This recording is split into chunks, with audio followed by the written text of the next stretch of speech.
inside this box, I have Apple's brand new invention.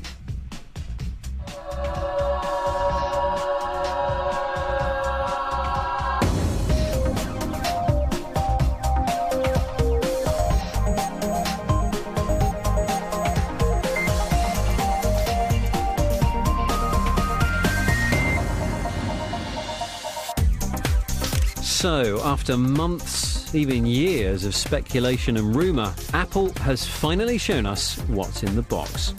And it's this box. This week on Click, we have a full rundown of what happened at its latest press hullabaloo. And yes, we will be looking in depth at this beast to see if all that fuss was worth it. And if you've yet to air your thoughts and opinions on your very own blog, we have the lowdown on how to get started, courtesy of a few experts. There's all that, plus the very latest tech news, and of course, the best of the web in Webscape. Welcome to Click. I'm Spencer Kelly. Right, imagine that you were a company and the entire World Wide Web was your PR department. You would have hundreds of thousands of devoted fans who would happily hype all your forthcoming products for you. Well, that's the happy position that Apple has found itself in for a decade. Whether it's iconic products like the iPhone or the MacBook Air, or minor tweaks like a slightly better operating system, the rumour mill and the hype machine go into overdrive whenever the company calls a press conference. And that's exactly what happened on the run-up to the latest event on January the 27th. Ian Hardy was there for us to sort fact from fiction. Everyone waiting outside a small San Francisco theatre had a pretty good idea about why they were there, despite the fact that Apple, in its usual way, had given no hints beforehand about what to expect. There's been speculation about everything from a new iPhone OS to an overhaul of the iLife software suite, but it's tablet talk among techies that has been rampant online and off for months, if not years. Steve Jobs did not disappoint. And we call it the iPad. That's what it looks like. It looks just like this. The new device, which resembles an enlarged iPod Touch, is half an inch thick, weighs 1.5 pounds, features a 9.7-inch multi-touch screen, and comes in capacities of 16, 32 and 64 gigabytes. The processor speed is 1 gigahertz, built in-house, and there's also Wi-Fi, Bluetooth and optional 3G connectivity, as well as a microphone, speaker, accelerometer and compass. It's claimed 10 hours of video can be played before the device goes dark.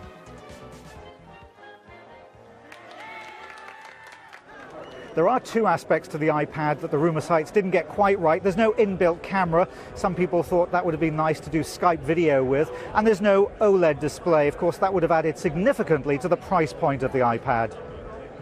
Pre-event estimates put the tablet in the $1,000 range, but in fact the iPad will cost from $499 to $829 stateside.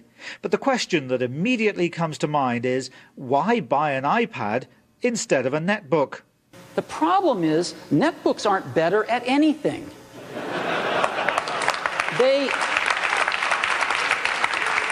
They're slow, they have low quality displays, and they run clunky old PC software. So they're not better than a laptop at anything, they're just cheaper. They're just cheap laptops. And we don't think that they're a third category device. The iPad has an on-screen keyboard, although optional accessories include a physical keyboard and dock. I think Apple's feeling is that in a lot of scenarios you don't really need the keyboard, you're not doing a lot of typing. With a netbook, the keyboard's always there. And even if you don't need it, if you're watching a video, you've still got to have the keyboard sitting there. And so what Apple's saying is, for places where you're not doing any text entry, or you're doing basic text entry, you can use the pad. Just like the iPhone and iPod Touch, the device is linked to multiple online stores. It can download music and video from iTunes and connect to the App Store, where most of the 140,000 existing mobile apps can be upscaled to fit the new screen size. And Apple announced immediate availability of a new software developers kit, so work can begin on customized apps for the iPad. It's thought gaming will be one of the biggest winners on the platform. The iPad gives us the ability to interact with the game world in ways that weren't really possible before. In order to open these airlocks, you physically apply 3 fingers to the control disk and turn your hand in order for the passage to open. Apple now has an established history of impacting traditional industries. The iPod changed music consumption practices, the iPhone reinvented the App Store, and now the iPad arrives as yet another form of media is showing signs of slowing down. The printed word. Newspapers are downsizing and magazines are disappearing from newsstands. Steve Jobs may have exceptionally lucky timing, or he might be able to see far into the future with amazing accuracy. But this is another case where his device could have an impact, this time in publishing. We think that we've captured the essence of reading the newspaper, the finite snapshot in time, the exquisite typography, images, and content, and a superior reading experience, all in a native application. I can save articles to my reading list, and it will sync to my iPhone so I can read them whenever I want. Or we can jump ahead to 36 hours to see the latest story in travel. The reading experience is great. You can tap to change the number of columns, resize text with a pinch, or we can flip through dozens of amazing slideshows. Despite the obvious excitement at being involved with the iPad, it could be argued that just like many other publications, the New York Times actually has no choice. Magazine and newspaper publishers are going to be able to build some really innovative apps. That's the good side. The downside is they're going to have to build those apps, and it'll be interesting to see what they do. But right now, this is the #1 place to go, and I think a lot of publishers are hoping that this is the device that makes digital reading really take off. There was no talk of newspaper or magazine subscription prices at the iPad unveiling, but in theory the App Store will enable any publication to build an app with multiple ways of producing income. The arrival of the iPad could be the beginning of the end for much of the free stories and features currently available online. Different publishers will try different things. You can give away your content and put ads against it. I think what publishers have found is that that doesn't really work as well as they'd like in terms of their profits. So perhaps the next step is to charge for it. And you know, apps, some apps are free and some apps are paid, and we'll have to see. I certainly think that publishers are hoping that this is a model where they'll be able to charge a subscription, and we'll see if that succeeds or not. But they're going to give it a try. Larger volumes are being treated differently. Apple has built another store called iBooks that already has the support of 4 major book publishers. The elegance of the graphics alone suddenly makes the Kindle look like a second-tier product, especially when limited functionality and cost are factored in. Yet the iPad and its operating system are not perfect.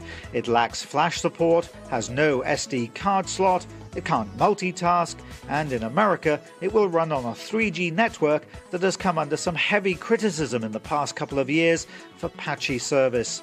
The real test will come in a couple of months when it goes on sale for the first time.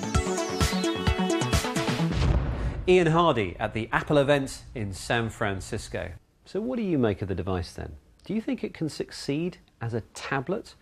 Or do you think that most people who buy it will also be tempted by that separate keyboard and dock?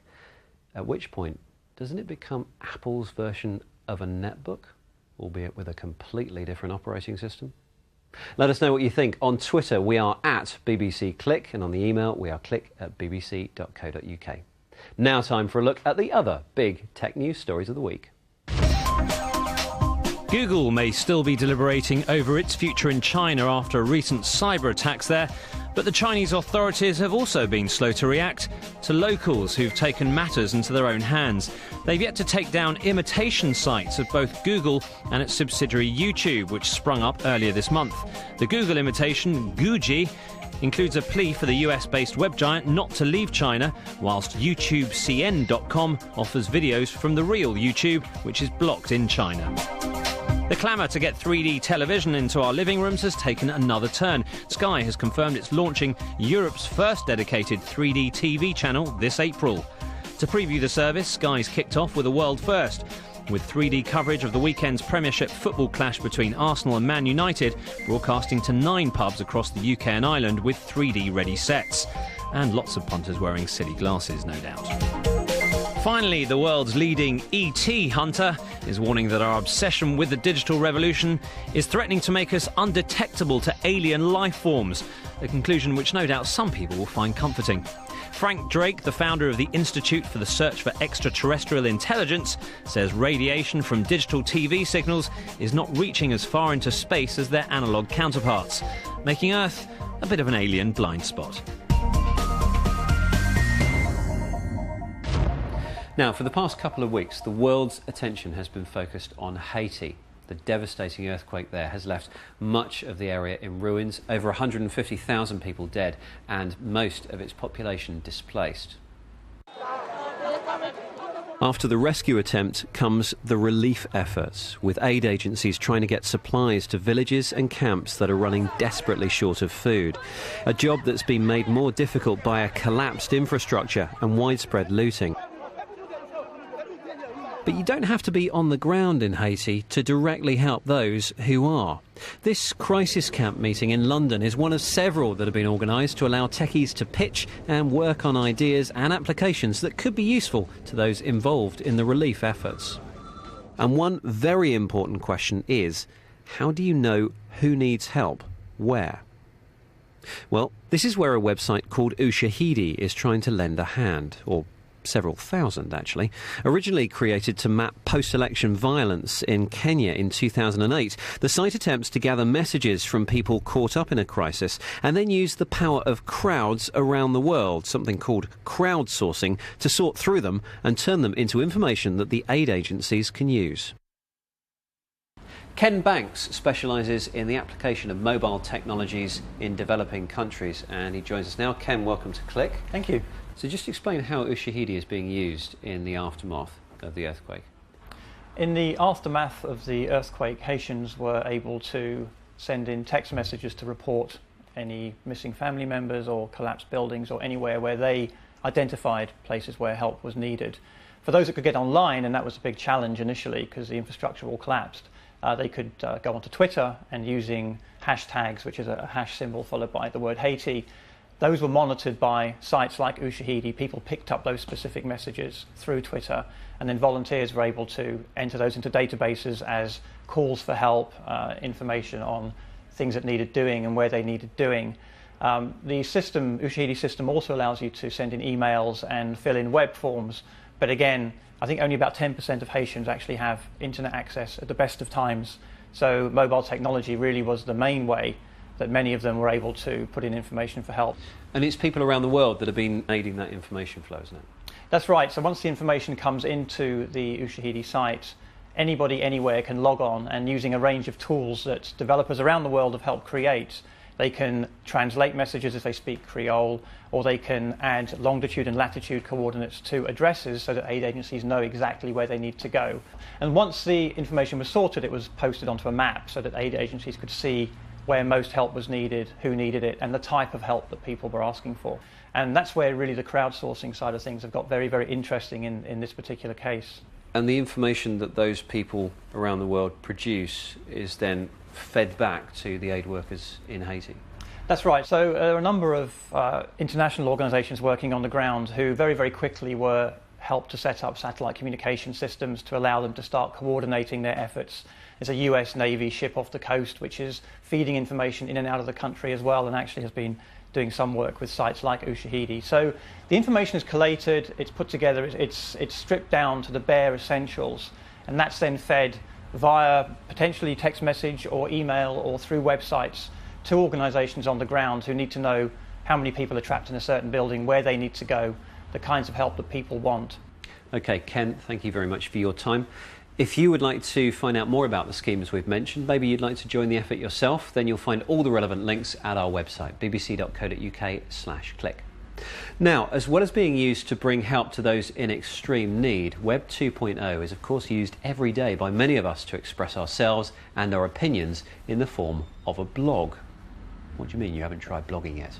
Blimey. Well, if the only thing stopping you from starting a blog is that you don't know how to do it properly, here's a little help from a Click Essential Guide starring LJ Rich and a few close friends. After watching the next few minutes of Click, you too could have your very own blog. And these days it's almost as easy as writing an email. It can be about anything. Be passionate in your blogging and blog about what you're passionate about, like chocolate. This way, your enthusiasm for the subject is more likely to come through and your readers are more likely to engage with your content and come back and visit your site. So let's assume you've chosen your specialist subject. Next, choose a platform to write on. Two popular sites are Blogger and WordPress. We're going to set up a WordPress blog. It's easy to use and, like a lot of other blogging platforms, it won't cost you anything unless you want to upgrade later on. First, name your blog. It doesn't have to be short, but exercise that creative muscle and come up with something easy to spell and easy to remember. You'll get an activation email, click the link and you're ready to go. Fill in your profile if you like to tell anyone who drops by a little more about yourself. Next, you're presented with something most writers dread, a blank page. Just remember, you're not alone. Everyone has one Hello World post to get through. Stop thinking about it and start writing it. Start writing your blog. Showcase your best abilities. Showcase your experience and your skills. Just delete the text and start writing. Don't do anything too ambitious, just aim for a paragraph or two. That's it, you're done. You could hit publish right now. If you want to be a bit posh, you can insert pictures or other media by clicking on Add Image in Blogger or Upload Insert in WordPress. Try to incorporate a range of different types of content, so text, image, video and sound, all of which will make for a really rich blogging experience for your readers. Link to other sites by selecting text, pressing the chain link button, then typing the address into the pop-up window. You can also cut and paste text from another browser window. Hit publish, you've blogged. Now it's time to make friends in the blogging community. Leave comments on other sites, and if people like what you have to say, they might check yours out. People can also comment on your work, if you allow it. You can manage or moderate comments from your dashboard. Don't feel bad about blocking something inappropriate. When you next visit, just log in and hit New Post or Add Post. You'll see the dashboard, recent comments, and stats will show you your visitors.